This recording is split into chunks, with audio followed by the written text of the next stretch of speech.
الله سبحانه وتعالی په دنیا کې د ټولو نه بهترین مخلوق انسان پیدا کړی دی او ډېر په یو بهترین شکل او صورت کې د دنیا ته رالیږلی دی. لقد خلقنا الانسان فی احسن تقویم.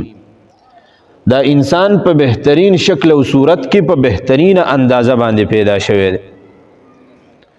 لہذا د دې انسان کارونه به هم شانداري بهترین وي. کم صفات چې الله سبحانه وتعالی انسان ته ورکړي دي دا صفتونه په نورو مخلوقاتو کې چاته نه دي ورکړي.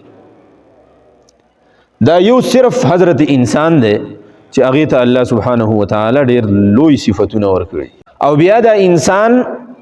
د انسان په کار راځي، یو انسان د بل انسان په کار راځي. بیا د ټولو نه بهترین انسان هغه دی چې هغه د مخلوق په کار باندې راشي. د مخلوق د ضرورت په وخت کې د هغه په کار شي. یو انسان دی په هغه تکلیف دی، نو د تکلیف په وخت کې بل انسان خدمت وکي، مدد وکي، تکلیف ته لرې کی، نو دا د ټولو نه شاهکار کار دی، د بهترین کار دی.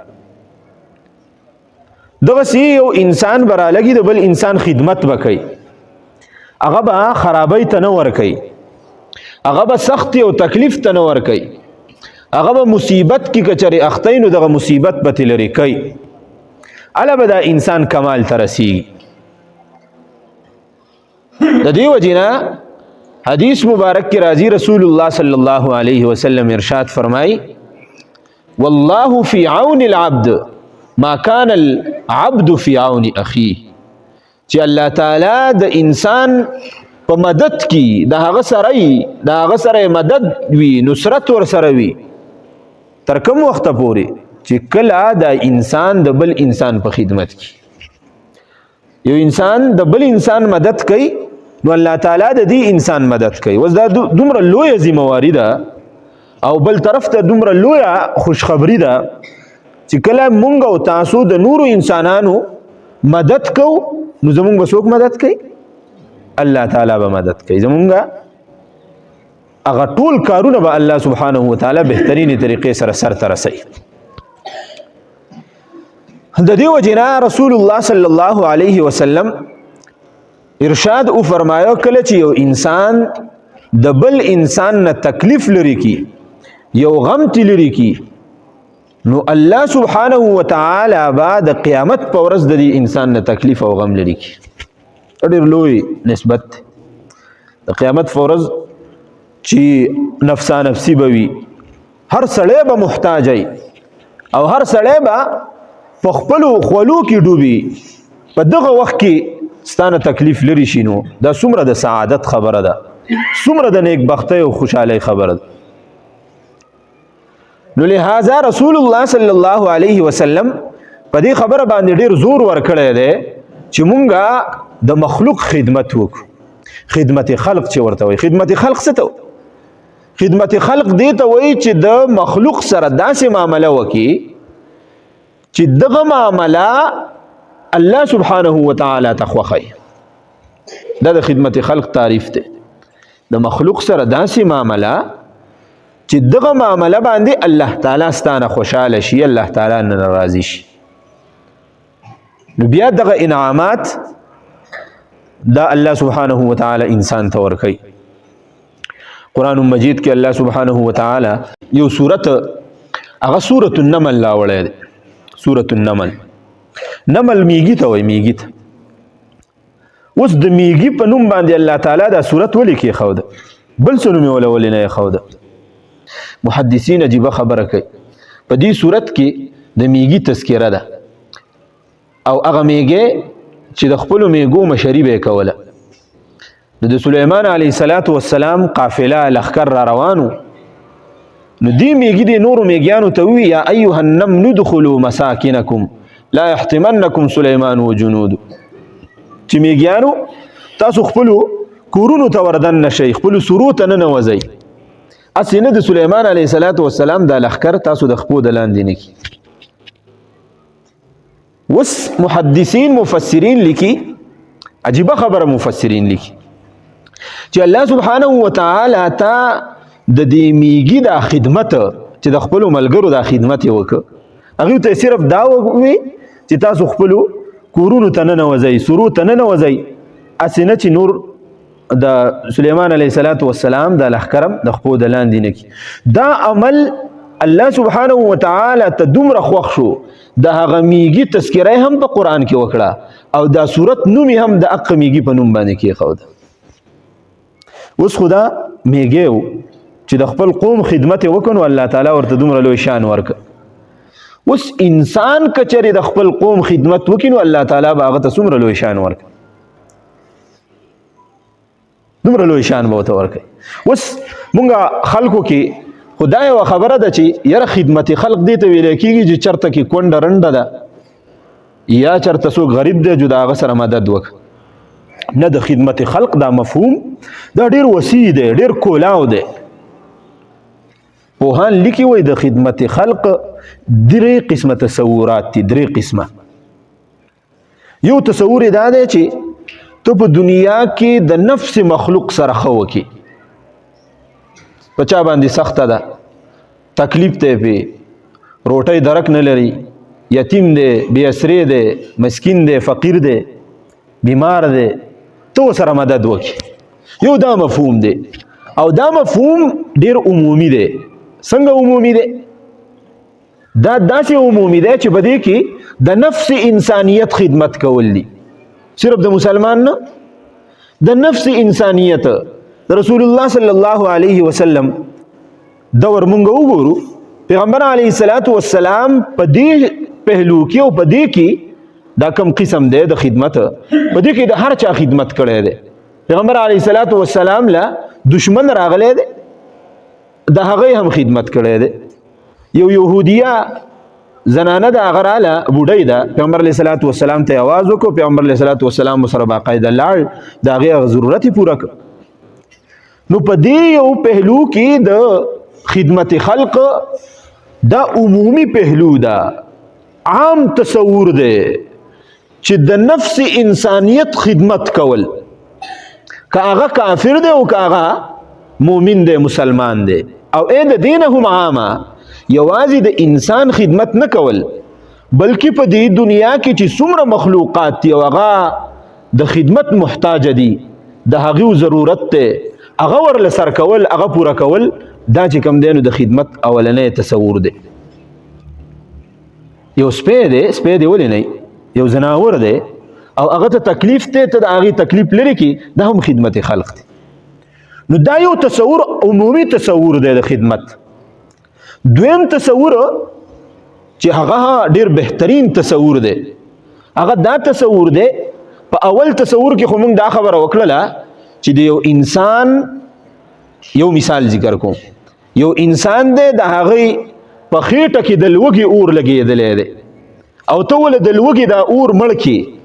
خوراک ورته ورکړي، راشن ورکړي،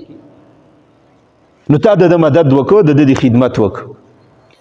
او دا دویم تصور دا دی چې د یو انسان په خېټه کې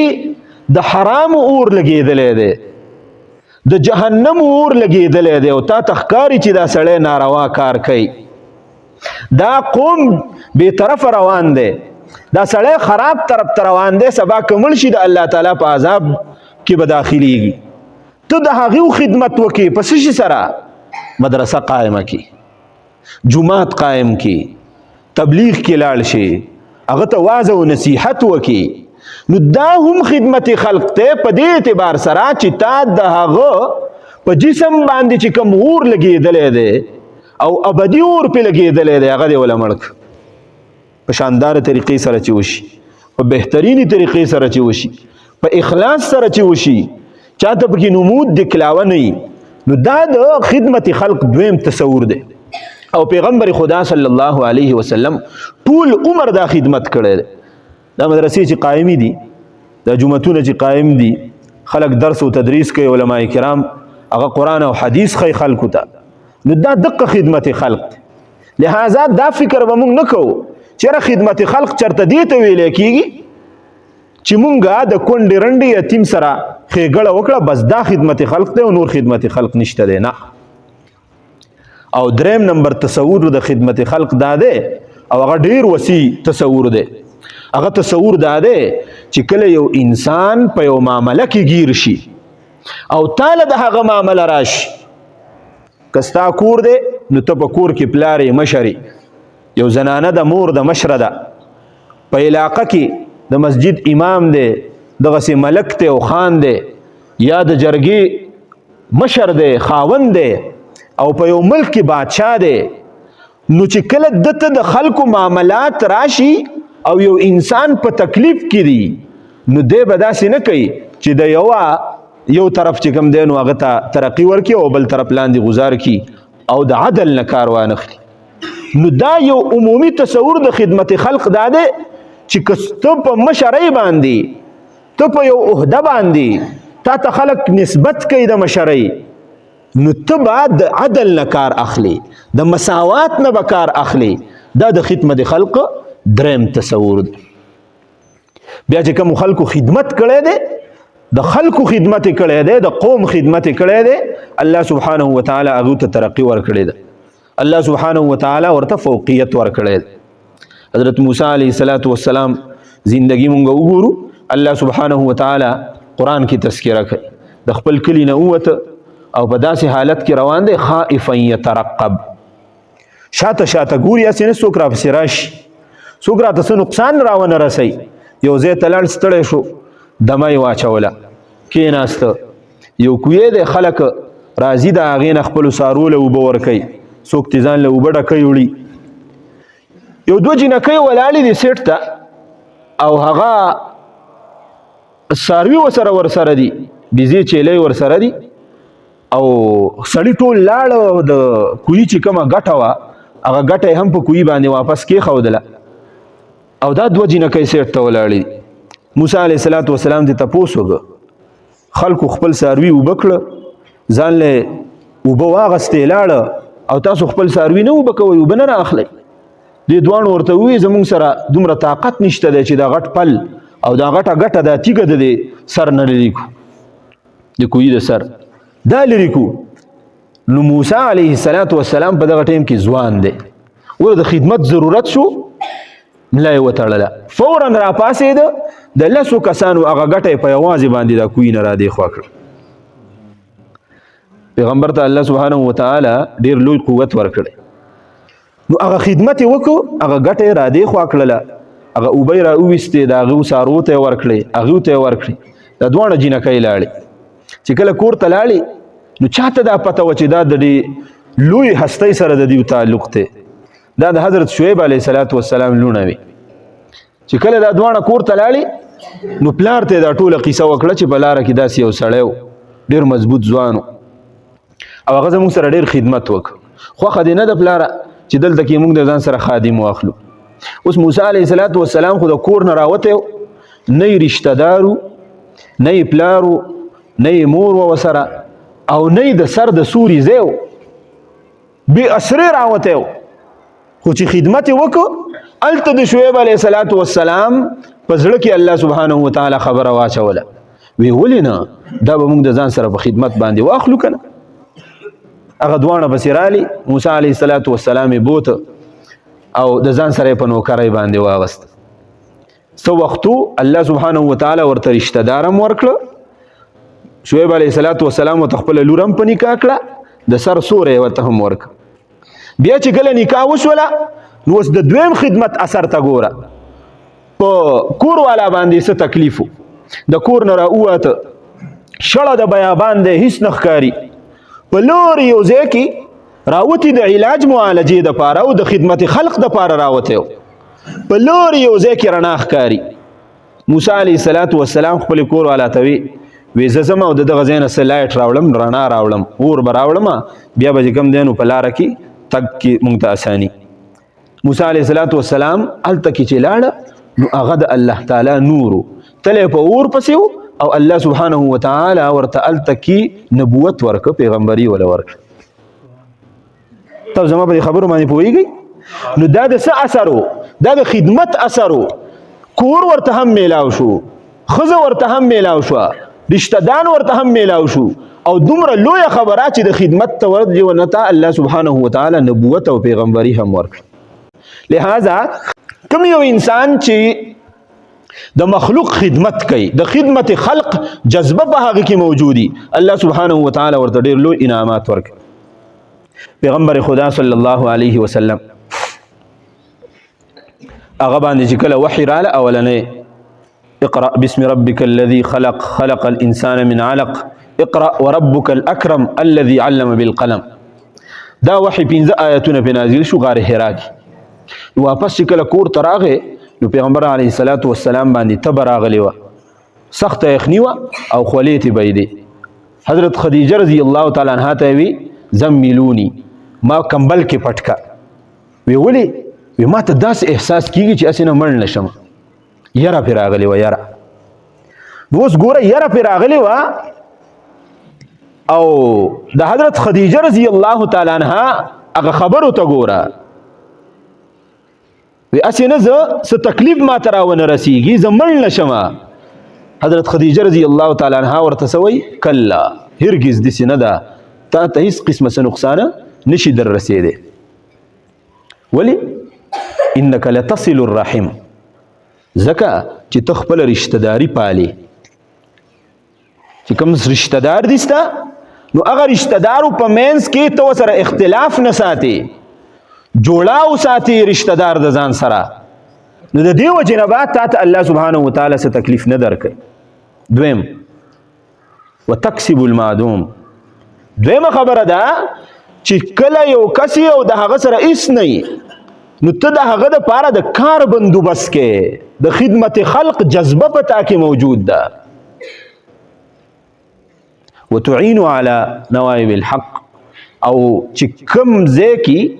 د حق ملګرتیاي نو ته د هغه حق ملګرتیا کې کوم ځای کې حقي نو د حق والا طرف ته تکیږي. د دیو جنبه الله سبحانه وتعالى ستا چې کوم دی نو هیڅ قسمه نقصان نه کوي. نو په دغه ځای کې خدیجه رضی الله تعالی عنها چې رسول الله مبارک ته دا باور ورکړي او په دې خبره باندې رسول الله صلی الله علیه وسلم مطمئن کړي، نو په دلیل کې څه ذکر کوي؟ دا یو خبره ذکر کوي چې تا ته الله سبحانه وتعالی څه درکړی دی؟ د خدمت خلق جذبه درکړی دی. تا ته د دې خدمت خلق د جذبې د وجې نه تا ته هیڅ قسمه نقصان نه در رسیږي. نو دغه اکابر مشرانو ته چې الله سبحانه وتعالی مقام ورکړی او درجه ورکړی و، نو د خدمت خلق په جذبې سره هغه سرشارو. دغه لوی خدمت هغه خپل ژوند حصہ ګرځولې و، د دې وجې نه الله سبحانه وتعالی هغه محفوظ ساتلی. امام سیوطی رحمت الله علیه هغه خپل کتاب کې لیکلی دی د حضرت ابوبکر صدیق رضی الله تعالی عنہ واقعه. دغه صحابه کرامو ته رسول الله مبارک نه دغه جذبه منتقل شو. حضرت ابوبکر صدیق رضی الله تعالی عنہ په دور کې یو بوډای و، نو داغي بوډای کور کې هیڅوک نه و، نه بچیانو او نه خاونو. حضرت ابوبکر صدیق رضی الله تعالی عنہ امیر المؤمنین دی. حضرت ابوبکر صدیق رضی الله تعالی عنہ با د شپې ته هغه بوډای کور به جارو کاو او چې د هغې که به د اوبو کم کمی نو هغه به ورته پوره کاو. یو ورځ حضرت عمر فاروق رضی الله تعالی عنہ هغه فرمایي ما د ځان سره دا وعده وکړه چې زه به ځم او د دې بوډۍ چې څومره کارونه دي دا به زه کوم، زه به یې پوره کوم. ابوبکر صدیق رضی الله تعالی عنہ هغه خو به هغه کار کاو د مخکې نه. عمر فاروق رضی الله تعالی عنہ هغه یو شپې کېناسته چې زه معلومات کوم. چې شپه شوله نو څه ګوري چې حضرت ابوبکر صدیق رضی الله تعالی عنہ هغه را روان دی، بخپیال بخپی را روان دی، د بوډۍ کور ته ننوته، کار یې ورله پوره که واپس راووت. چې څنګه راووته نو اکدم حضرت عمر فاروق رضی الله تعالی عنہ ونیو. وی زما سویمه شپه ده او زه راځمه، زه به ویمه زه دا ګڼمه چې زه به دا خدمت وکړمه، خو یو پیر داسې موقع ماته میلاو نه شوله. دا پیزار دی ولې ایستلی دی؟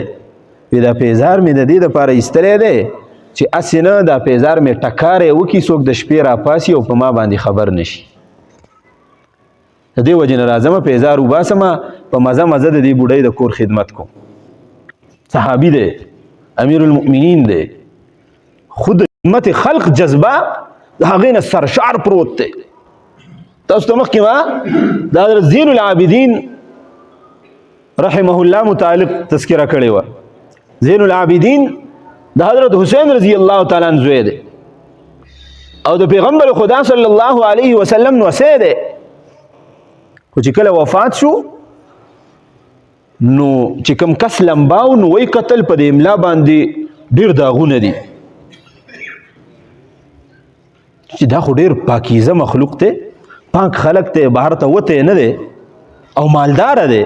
دومره دی چې کله د اسامه بن زید یو زوی دی محمد نو چې کله دی وفات شو وفات کېده نو دی خواته راغی حضرت زین العابدین خواته راغی وی ورته وی ته جاړې ولې جاړې وی ځکه جاړم اوس د دنیا نه ځمه او په ما باندې 10,000 دینار قرض دی څومره 10,000 دینار په ما باندې قرض دی نو زه به د الله په دربار کې د دې څه جواب ورکوم اوس امام زین العابدین دومره مالدار سړی دی په سر باندې لاس راکاږي وای محمد خفه کېږم ستا دا څومره قرض چې دی دا به زه ادا کړم دومره مالدار سړی دی خو چې کله لمبۍ نو په ملا باندې داغونه پراته دي معلومات چې وشو نو حضرت زین العابدین معمول داو چې 100 ګرانې داسې وي خاندانونه داسې وو چې حضرت زین العابدین به په خپل ملا مبارکه باندې هغوی ته راشن رساو 100 ګرانې دومره لوی خدمت او ګوره هېڅوک ته نه دي خبر هېڅوک ته نه دي خبر د مرګ نه بعد یې پته لګي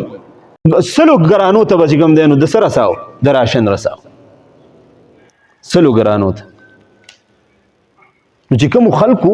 خدمت کړی دی الله سبحانه وتعالی ورته مقام ورکړی دی اخري 2 واقعات ذکر کوم زمونږ د علماء کرامو د صحابه کرامو خپل طبقات جوړ کړي دي په هغې کې یوه طبقه ده د مفسرینو هغه صحابه کرام چې هغوی ته الله سبحانه وتعالی په تفسیر کې ډېره لویه ملکه ورکړې هغه 10 صحابه کرام او په هغه 10 صحابه کرامو کې یو لوی مفسر چې رئیس المفسرین ورته ویلی کېږي حضرت عبدالله ابن عباس رضی الله تعالی عنهما دی دې ته حبر الامت ویلی کېږي او ترجمان القرآن ورته هم ویلی کېږي دومره لویه درجه ده ته په څه باندې میلاو شو یو ورځ دی د خپلو شاګردانو سره ناست دی او د په شاګردانو کې یو شاګرد دی حضرت اکرمه رحمه الله دا اکرمه ته تپوس کوي وای حضرت تاسو ته دا دومره لویه درجه په څه باندې میلاو شو چې د کم ځای نه خلک راځي اکابر صحابه کرام موجود دي او ستاسو نه چې کله د قرآن متعلق د آیت د تشریح متعلق تپوس نو ستاسو نه کېږي دا دومره لویه درجه تا ته په څه باندې میلاو شو دی ورته خپله قصه کوي قصه ورته کوي وایي یو ورځ داسې وه چې زه د خپلې خالاکه لاړم حضرت میمونه رضی الله تعالی عنها رسول الله مبارک هغه کور والا ده هلته کې لاړم او شپه مې ورسره تېره کړله نو اکدم رسول الله صلی الله علیه وسلم هغه پاسېد او لاړ بهر ته د دې د رسول الله مبارک سره ډېرې رشتې دي یو یې د تره زوی هم دی یو حضرت میمونه رضی الله تعالی عنها د خاله هم ده او په دغه ټیم کې د عمر محدثین وایي یا 14 کاله دی یا 14 کاله دی د دې په منځ کې دی نو چې کله زه لاړم نو حضرت محمد رسول الله صلی الله علیه وسلم هغه एकदम پاسېد او بهر ته لاړ ما ذهن ته یو خبر راغله چې رسول الله مبارک ولې په دې ټیم بهر ته لاړ څه وجه ده نو فورا مې ذهن ته دا خبر راغله چې رسول الله صلی الله علیه وسلم به د خپل حاجت پوره کولو دپاره تلی او دست تازه کولو دپاره به تلی نو په خپله پاسېدم لوټه مې د اوبو نه ډکه کړله او لاړم په رسول الله مبارک پسې چې څنګه لاړم نو په صحرا کې هغه ټیم کې خو واشرومونه نه نو چې لاړم رسول الله مبارک په یو صحرا کې و ما لوټه ویوړه او په داسې ځای کې مې کېښوده چې رسول الله مبارک ته ښکاري او بیا زه یو سایډ ته ودرېدم رسول الله مبارک د خپل حاجت نه فارغ شو اوبه استعمال کړي بیا ورله زه خواله ورلم چې خواله ورلم رسول الله مبارک زمانه تپوس وکړ چې تا ته میمونی دا ویلي چې دا لوټه ویسه اوبه پکې ویسه رسول الله مبارک خواته ما ورته وی چې نه وی چې بیا څنګه وی چې په خپله مې سوچ وکړه چې اوس خو څه ضرورت او حاجت نه و د رسول الله مبارک خو که ضرورت او حاجت و نو دقه حاجت و هغه اندازه مې ټیک وه اوبه مې ډکې کړې او را مې وړې رسول الله مبارک مزاج داسې و چې چا به خدمت وکړو نو ډېر به زیات به خوشحالېده حضرت ابن عباس رضی الله تعالی عنهما د خپل شاګرد اکرمه ته فرمایي چې د رسول الله مبارک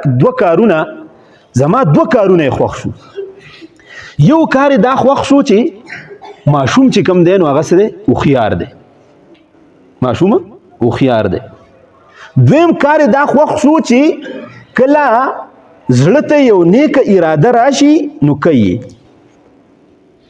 وګوره اراده رااله چې زه رسول الله مبارک ته لوټه ویسم نو بیا داسې نه چې کېناست زمونږ په شان چې بس دا ښه کار دی خو مړه نشم یې کولی یخني ده اوس به څوک وړي او دا نو دویم کار یې لاله دا خوښ شو چې کله یې نیکه اراده زړه ته راشي نو عمل پې کوي رسول الله مبارک موټ کې و حشاش بشاش و زمانه یې تپوس وکړه چې عبدالله وایا څه دعا درته وکړم رسول الله مبارک تپوس وکړه چې څه دعا درته وکړم عبدالله وایا نو اوس که مونږ وی په دې ټایم کې نو دوا به ورته څه تا به ورته څه ویلی مال به ویلی اوس خو وروسته پیغمبر دنیا ته به راځي که نه به راځي د پیغمبر علیه السلام نه بعد پیغمبر علیه الصلاة والسلام نه بعد دنیا ته پیغمبر راځي که نه به راځي ولې نه راځي حضرت عیسی علیه الصلاة والسلام راځي نه نوی پیغمبر به نه راځي دا خبره یاد وساتئ څه به وایې نوی پیغمبر به نه راځي زوړ دقه پیغمبر عیسی علیه الصلاة والسلام به دنیا ته راځي بهرحال یو نیک سړی هغه تا ته ووایي چې دا د دعا د قبولیت وخت دی وایه څه دعا درته وکړمه نو موږ به ورته څه وایو یاره د لندن ویزه پکار ده د سعودي عرب ویزه پکار ده او یو لس پکار دي خو حضرت ابن عباس رضی الله تعالی عنهما هوښیار صحابي دی دیارلس څوارلس کاله عمر په مشکل باندې دی حضور نبی کریم صلی الله علیه وسلم ته وایي د الله رسوله ما ته دعا وکړه چې الله لاته د قرآن پوهه راکړي چې الله تعالی راته د قرآن پوهه راکړي رسول الله صلی الله علیه وسلم خو موټ کې و دعا یې د ده دپاره وغوښته ده څه دعا یې وغوښتله اللهم علمه الكتاب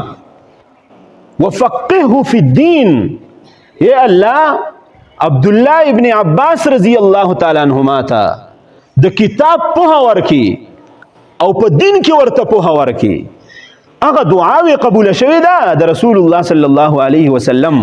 زما د خوا او شاته چې دا دومره شاګردان تعیني دا د حق خدمت اثر دی چې رسول الله صلی الله علیه وسلم بعد کې ماته دعا کړې ده حضرت انس رضی الله تعالی عنہ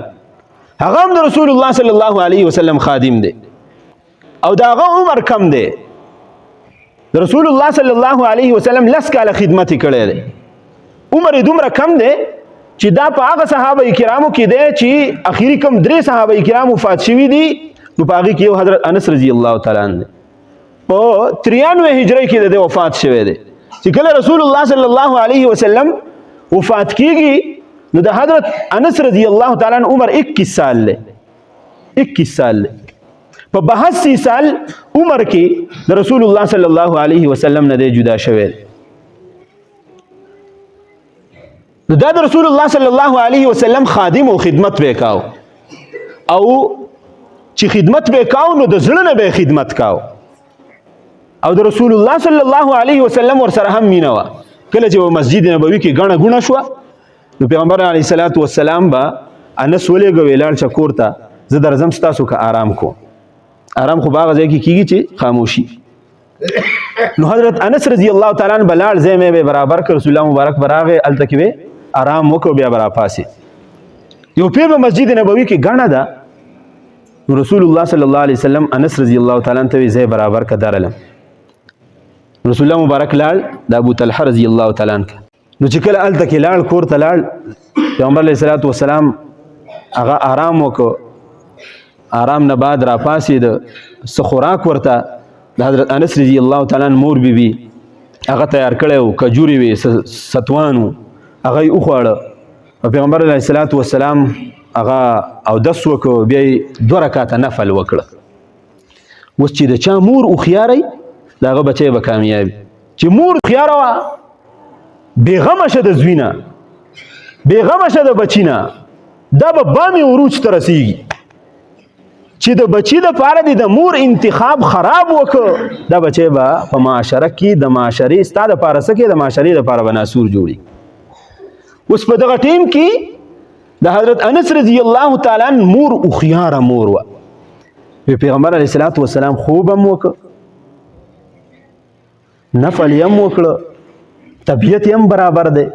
خوراک یې هم وکړه، او موقع د لاس یې اوچت کړي دي. انس رضی الله تعالی عنہ د لاس نه ونیوه، د رسول الله صلی الله علیه وسلم خواته یې راوسته او څه یې ورته ووي؟ د الله رسوله انس خویدمک، دا انس دی ستا خادم دی. اوس خو پیغمبر علیه الصلاة والسلام لاس اوچت کړي دي که نه؟ وی انسه وغواړه څه دعا ستا دپاره وکړمه؟ نو انس رضی الله تعالی عنہ ورته عجیبه خبرې وکړې. وی د الله رسوله ډېر مال زما دپاره د الله نه وغواړه، ډېر مال د الله نه وغواړه، ډېر عمر لاله د الله تعالی نه وغواړه، او یې درېیمه وی برکت تاله د الله تعالی نه وغواړه، اولاد نه چې په اولاد کې مې الله سبحانه وتعالی برکت کړي. وی ښه لاس اوچت کړه. پیغمبر علیه الصلاة والسلام ورته دقه 3 دعاګانې وکړې. انس رضی الله تعالی عنہ فرمایي د حق خدمت دا اثرو دعاګانې الله سبحانه وتعالی قبول کړي. د بخاری شریف روایت ته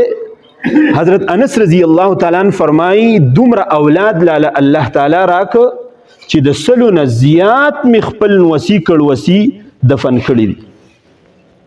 خپل وصی او کړوسی می د 100 نه زیات دفن کړي دي. او ژوندي نه ما د 200 نه تعداد زیات دی. ژوندي نه چې د 200 نه تعداد زیات، عمر د 100 نه زیات، عمر د 100 نه زیات دی. او مال لاله الله تعالی دومره راکه. اخیری خبره کوم، ګوره د پیغمبر علیه الصلاة والسلام عجیبه مال دومره الله تعالی راکه. یو ورځ پیغمبر علیه الصلاة والسلام ناسو خوراک کاو او خلکو به تپوس کاو د حضرت انس رضی الله تعالی عنہ خادمو چې چا به دعوت کاو. نو انس رضی الله تعالی عنہ به تپوس کاو پیغمبر علیه السلام خوراک کې څه خوښوي؟ نو د حضرت انس رضی الله تعالی عنہ به 2 جملې وي، الکدید والدباء. پیغمبر علیه الصلاة والسلام وچه غوښه خوښوي چې دا غوښه وچه شي او بیا یې پخه کړي، د لاندې غوښې ورته وایي کوټوال، وایي دا غوښه خوښوي والدباء.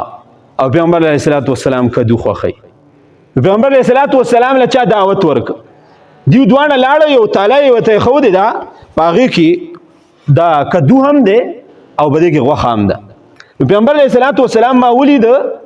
چې یو کدو دا ټنګره دا راوچتی او پیغمبر علیه الصلاة والسلام یې خوري. نو زه شروع شوم، ما په دې لوښي کې چې څومره د کدو دا ټنګرې وې دا مې راوچتې کړې او پیغمبر علیه الصلاة والسلام مخې ته مې کېښود. پیغمبر علیه الصلاة والسلام شوق سره هغه خوړې. لا ازال احب الدباء. حضرت انس رضی الله تعالی عنہ فرمایي په هغه خوراک چې مې پیغمبر علیه الصلاة والسلام لیدلی دی چې د کدو دا ټنګرې به په شانداري طریقې سره خوند سره خوړې. اوس زه مسلسل د کدو سره مینه او محبت کوم. او فرمایي چرته کې رانه کور کې چې چا تپوس کړی دی چې نن څه پاخه کړو، نو ما ورته د کدو نه علاوه بل څه نه دی ویل چې کدو کور کې پوخ کړي. نو کله چې د کوفې او د بصرې دا ځمکې الاټ کېدې مسلمانانو ته ورکړی کېدې، د حضرت عمر فاروق رضی الله تعالی عنہ په دور کې دا شهرونه جوړ شوي نوي. نو حضرت انس رضی الله تعالی عنہ هم هلته کې ولېږه، عمر رضی الله تعالی عنہ. نو دله هم څه ځمکه ورکړه. نو چې ځمکه یې ورله ورکړه نو ده پې څه وکړه؟ ده پې کدوان وکرل، کدوان یې پې وکرل او ورسره یې کجورې هم پې وکرلې. نو پیغمبر علیه الصلاة والسلام خو ورته دعا کړې وه چې الله تعالی دې ستا په رزق کې مال کې برکت پیدا کړي. نو حضرت انس رضی الله تعالی عنہ فرمایي چې زما مال کې الله تعالی دومره لوی برکت پیدا کړ، د خلکو مال به په کال کې فصل به په کال کې یو پیر راخته او زما فصل به الله تعالی په کال کې 2 ځله راخېجه. نو دا د خدمت برکت دی. موږ ټولو له پکار دي چې په خدمت سره شرسا شو، په خدمت دا جذبه خپله جوړه کړو. نوجوان بوډا چې د ستا څه د وس نه کېږي، ته چې کوم دی نو دا د مخلوق خدمت وکړي الله تعالی به تا ته لوړ مقام درکوي